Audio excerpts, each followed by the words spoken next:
Сәлем достар, сіздермен бірге мен Малика. Менің ардама қош келдіңіздер.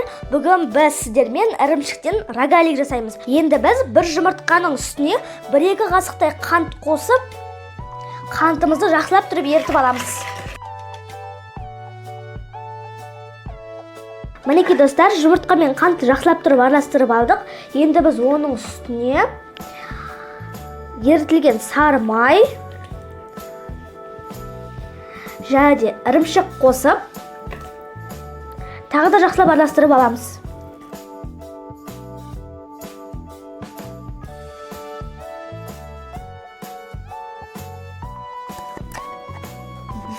Және де оның үстіне тағы да қаймақ қосып,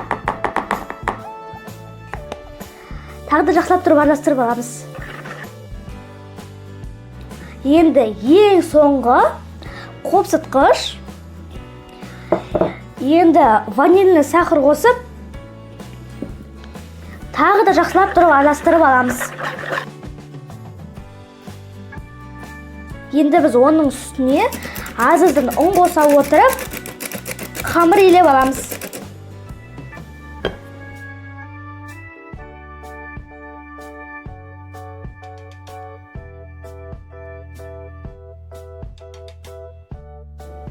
Мінекей достар, бізде осындай күшті қамыр шығады. Енді біз бұны 2-ге бөліп жайып аламыз. Енді біз бұны 3 бұрышты бөліктерге бөліп аламыз.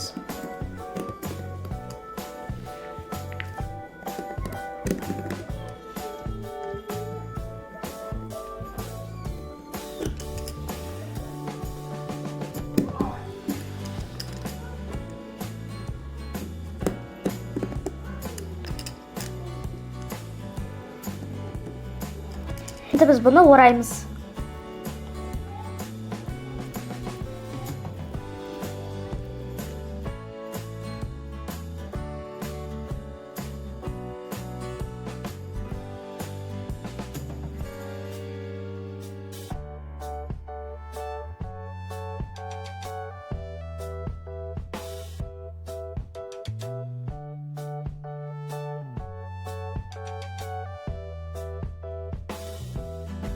Енді біз бұны 180 градуста қызарғанша пісіріп аламыз.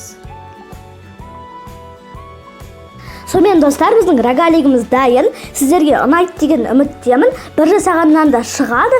Дәмі міндетті түрде өте күшті болып шығады.